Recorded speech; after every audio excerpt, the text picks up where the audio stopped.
Hello, professional colleagues from wherever you're watching this video from. My name is Segun Adewumi. I'm a financial modeler and also a business valuation expert. I'm into business intelligence using tools like Power BI, Tableau, SQL queries, and I have solid experience in IFRS financial reporting. Today, I just want to walk you through a new financial model I built for Tesla Incorporation. I decided to build this model just out of curiosity. As of today, Tesla is reckoned to be the biggest company by market capitalization, and it's an auto manufacturer based in the United States of America. Now, this is just to show you the cover page for this financial model and to show you that I base the evaluation on two methodologies. One is the discounted cash flow methodology and the comparable companies methodology. You can see the four different companies within the same industry that I used for the valuation. Now, this is where I have the model guide, and the essence of this model guide is to help the users of the model to be able to navigate seamlessly with the workbook. I have the sales types that I've used, what each of them represents. And to know what each of the worksheets represent, I also did the kind of color coding. So for instance, if you want to jump straight to the balance sheet, you just need to look at which sheet is color coded with this red. And if you want to go to the analysis, then you look at this purple. So for instance, if I just come here, this is the analysis in purple color, and you can see this is exactly what I meant to do. Then I provided some other additional details about the company and also the model. You have the company name, the business industry, the business location, and what is the forecast period, and that is 5 years, talking about 2022 to 2026. And I also have the historical data. The historical data starts from 2017 to 2021, and the forecast is up to 2026. So in addition, I have links to where I obtain the historical data. I got historical data from the Security and Exchange Commission of the United States, and these are the links if anybody wants to verify. In addition to that, I have my scenario, the different scenarios. For instance, this base case scenario was obtained from Market Screener. Market Screener is an online-based equity research analyst where you can get information about almost all publicly listed companies in the world. So I will tell you a little bit more about these scenarios when we get to the worksheet. So these are just the historical data, just as I obtained them from the Security and Exchange Commission. I just decided to have a special page in case you want to go back to the historical data and verify. So I have this powerful dashboard. I also call it the summary worksheet. This dashboard contains everything that I did in the financial model. And this is where you can interact with the dashboard. I call this place the control panel, and everything you need to do on this model, if there's anything you want to check, you can just use the buttons here and all these switches. But I'll come back, I'll do a brief explanation on this later on. I have my input worksheet. So the way I built financial model, which I understand to be the best practice, is that when we build a financial model, the input worksheet should contain all our coded numbers, and there should be, this is where users, maybe it's the management team of your company, or maybe external users, or you are building a financial model for a client. This is where they can decide to play around with the figures. They can decide to play around with the numbers, change certain things, modify things until it suits their taste or it suits exactly what they want. Because financial model also, it requires bringing reality into play. That is why we communicate frequently with clients whenever we build financial model, in order to be rest assured of what exactly they want in terms of the numbers. So this is the income statement assumption. Then here we have the balance sheet assumptions. We have also the liabilities, the equity assumptions. Here we have the financing, and here are assumptions that relate to macroeconomic data, like the monetary rate, the free cash flow. I think the LIBOR had recently been changed to free cash flow. So based on the information I read, there is no longer anything like LIBOR as it used to be, and now it is called the free cash flow rate, the free cash flow rate, RFR. So you can just Google that and confirm. So the spread and the spread of overdraft, what the spread is talking about is just the interest rates on borrowings. So assumption for the loan, and this little schedule you're seeing here contains all the borrowings of Tesla Incorporation as of the time I prepared this model, or as of 2021, because the financial statement of 2021 was released last month. So this is the calculation worksheet. Here, no hard coding numbers are allowed. Nobody can, because everything has been calculated, and whatever is done on the input worksheets automatically flows here. No manipulation, no change, no hard coding, can be done here. Everything is based on calculation. And this is like a bridge between the inputs and the output. And what I mean by the output are these profit or loss, balance sheet, and the cash flow. So there's something about the borrowings that's is a little bit complex. For instance, this is just a debt summary, and everything, this summary here that you see here, everything here, they are all obtained from the calculations below. For instance, now 2022 notes is showing that it's under the serial number 1. And if you go to the input, you will see that this 2022 note is under this serial number 1. For example, if I just change from this 1 to, let's say, 14, you can see that it has changed from 2022 notes to loan 4, new loan 4. And when you come into the input worksheet, you will see new loan 4 here as serial number 14. So let me just change it back. And you can see that it's saying that there's a new loan that came in 2025. So let me change it back to 1. So that's just that, that's changed back to 2022 notes. So it's a little bit complex. I hope one of these days I will be able to walk you through how to build this kind of dynamic and automated loan schedule. I have a profit or loss statement here. From 2018 to 2021 are just historical data. And from 2022 to 2026 are the forecasts. Now, there's nothing so different from what you're familiar with. It's just the profit or loss. And here we have our profit for the year. So let's move to the balance sheet.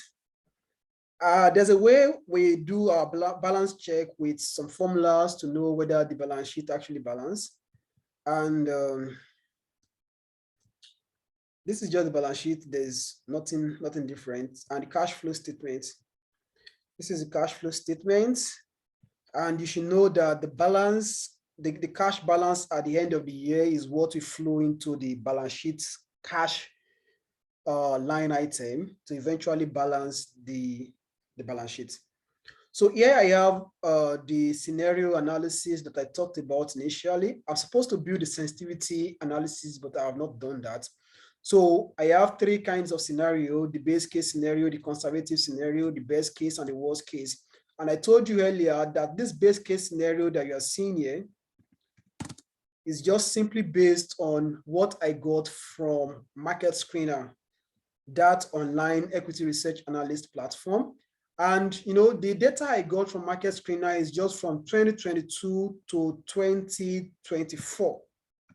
And the way I got from 2025 to 2026 is using something we call forecast linear.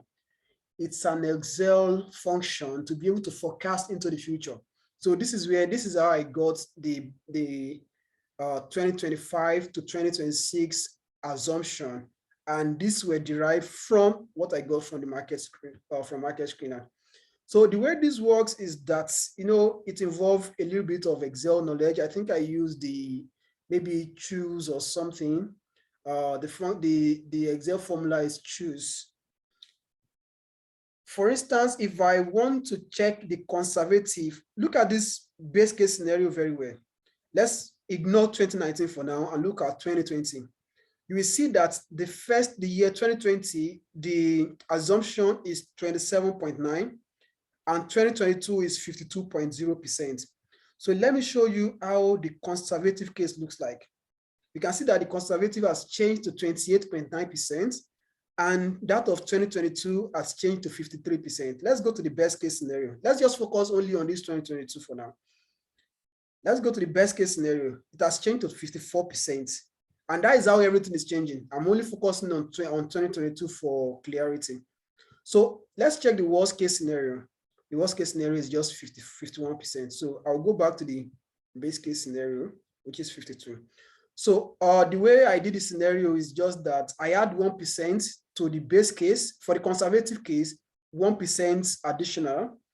For the best case, I added 2% additional. And for the worst case, I reduced 1%. So this is just the way to switch from one scenario to another.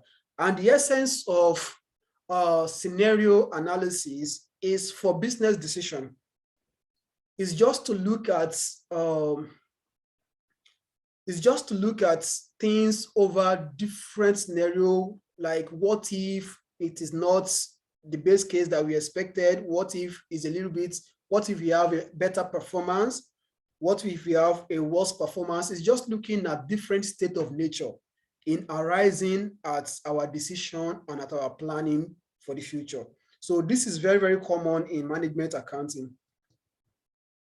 So this is the analysis I did. Here I have the ratio analysis and the metrics. You can see everything here. These are the ratio analysis. And also this ratio analysis computation is what feeds into my dashboard. For instance, this is the revenue.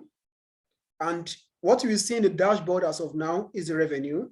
But if I want to change from revenue to gross profit margin, everything will change, and the computation here will also change, because everything here is derived from the ratio analysis I've computed above. For instance, let's check the gross profit margin. You see that it's just the same. This is 25%, this is 25%, 45%, 45%. So instead of the gross profit margin, let's attempt to look at something else. Let's look at the ROI, return on investment. So it's already taken from the ROI. You can see that this naming has changed to ROI. And when you come here, this is 95%. Look for ROI here. I'm 9.5%. Look for ROI here is also 9.5%. 2023 is 28.5%. ROI in 2023, 28.5%. So that is a dynamic way. And I also brought back some important financial statement line items like revenue, cost of revenue, etc. Everything. I just picked them directly from the financial statements. So these figures we are seeing here also feed into a particular important chart on my dashboard. So here I'm looking at revenue by total liability. Okay, so let's look at something different. We want to check total revenue, and we want to check the EBITDA, and we also need to check the, let's just say, the cash balance. Now you can see that everything has changed. Now we have the total revenue, EBITDA, cash balance. And when you come here, let's just say revenue for 2021 is 54.056, and you can see that here. For EBITDA, 9,322, you can see that here. And the same thing for the cash balance, which is here. So let's just quickly look at something different. Let's just stay with our total revenue. And here we want to check the net profit. Where is my net profit? Okay, profit for the year. And also we want to check that with cash flow from operating activities. So you can see how everything is changing and is dynamic. Then let's quickly move to the discounted cash flow valuation. So here we have the discounted cash flow valuation. I computed the free cash flow as usual. We call it FCFF. This is the free cash flow. And this important computation, we have the loan, the equity, what is their percentage. This is how we used to calculate the WACC, the weighted average cost of cost of capital. And that is it here. I got the weighted average cost of capital to be 7.6%. And from there, I used that 7.6% to compute the net present value. So the net present value of Tesla is actually this 20.9 billion. So I use the Excel formula and also the manual way of computing net present value is still the same thing also. So from the net present value, I was able to compute the terminal value to get this 1.05 billion. Ordinarily, this is billion because you can see the unit here is showing that it is in million. So this figure you're seeing here is actually billion. And the enterprise value to eventually be 1.1 trillion. The enterprise value is obtained by the addition of the explicit NPV and also the terminal value to get this, the enterprise value of 1.1 trillion. So if you want to get the equity value is simply saying that how much can be attributed to the equity shareholder of Tesla. So the way we used to compute equity value is by adding cash advance. You add back the cash balance and you less the net debt. So this is still giving us the 1.1 trillion eventually. So let's move to the second method of valuation that I employed. I used the comparable companies multiple valuation method. So these are the 4 companies within the same industry. General Motors and Ford, they are both American companies. I think Toyota is Japanese and BMW is a German company. So I was able to get the market data from Market Screener. Data that has to do with the share price, the number of shares, the market capitalization. I think this net debt, I have to go to their individual financial statements. So this is how I arrived at the enterprise value. So for the financial data, I got those ones from, I got these also from Market Screener, the financial data we gotten from Market Screener. And this is how we now calculated the multiples. This is the enterprise value to sales multiple. This is the enterprise value to EBITDA multiple, and this is the price earnings ratio. These are the multiples that we are talking about.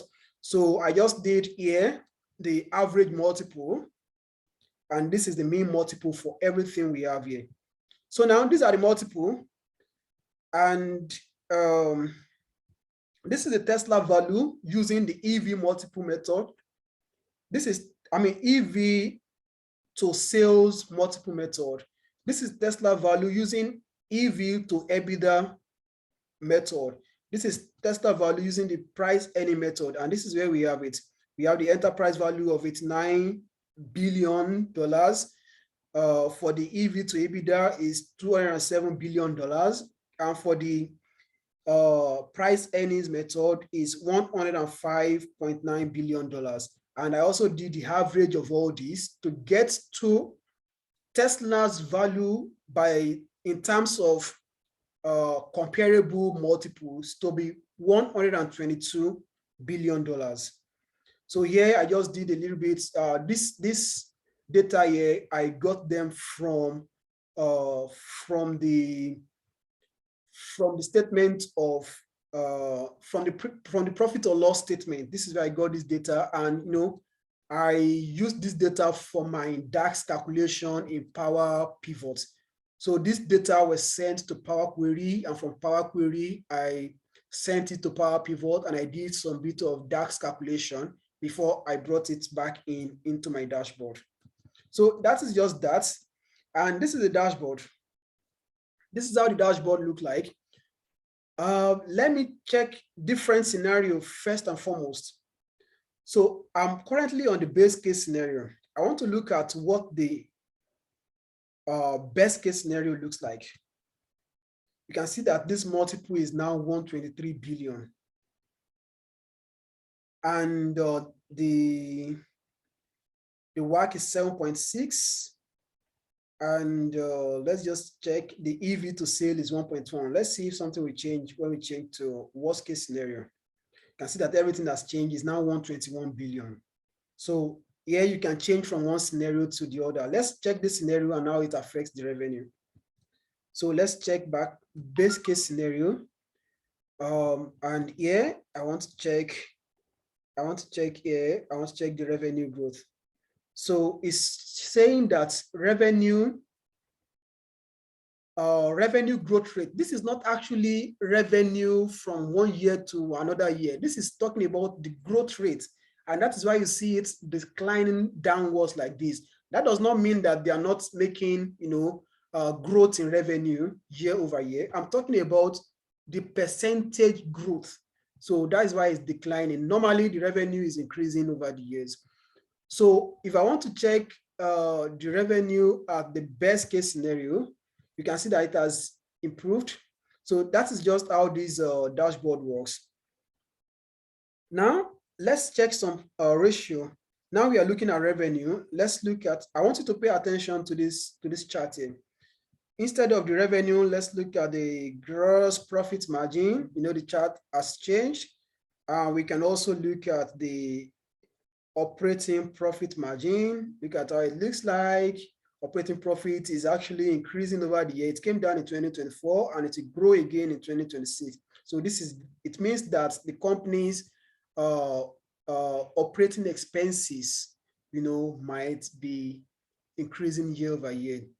So also want to check, let's check the return on investment. This is a very powerful metric. That means that the return on investment we decline by 2023, we go up again in 2024 and come down in 2025. So it is a little bit sinusoidal.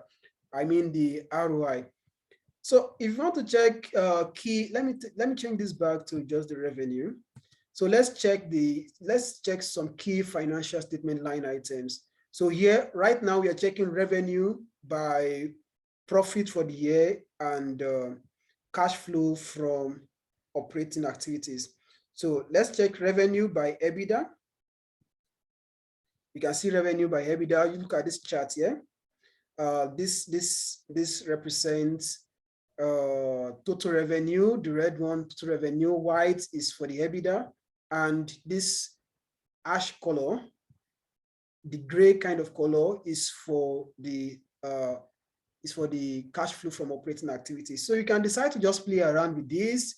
Instead of checking revenue, you can check cost of sales, everything will change. And you can check it with the net profits. You can check it with the net profit, which is this profit for the year. It's also changed. And check the cash balance. So look at it, very interesting. And when you come here to pay attention to this, to the, what's called, legend. So instead of the revenue, it changed to gross profit margin now. You can see that it has changed to gross profit margin. Just take a look. So if I want to just, so that you can see everything, it has changed to gross profit margin. So instead of gross profit margin, let's check return on assets. So this is how it looks like, very dynamic, very interesting. And here we have, just checking the various costs. I mean, the cost of goods sold and also the SG&A, how they relate to the revenue. So this is what this chart here is talking about. And when you check this chart here, it's just talking about the different revenue sources of Tesla Incorporation. The largest is coming from the automotive line. The next one is from the service. The next one is from energy. And the last one, the least, is from leasing. So 7% is coming from service. Energy is just 5%. So if you want to check what will be the percentage from leasing in 2026? We just click in.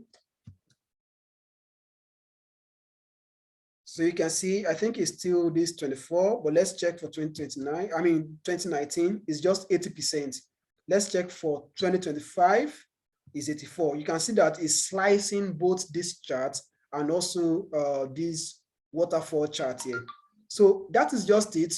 Very interesting dashboard. Anybody, whether you're a finance expert or not, the idea is for any form of user to be able to interact with it by just slicing and getting the best out of the financial model. So thank you very much for listening, and I hope to come back to you with another interesting financial model or something else. So have a good day. Bye.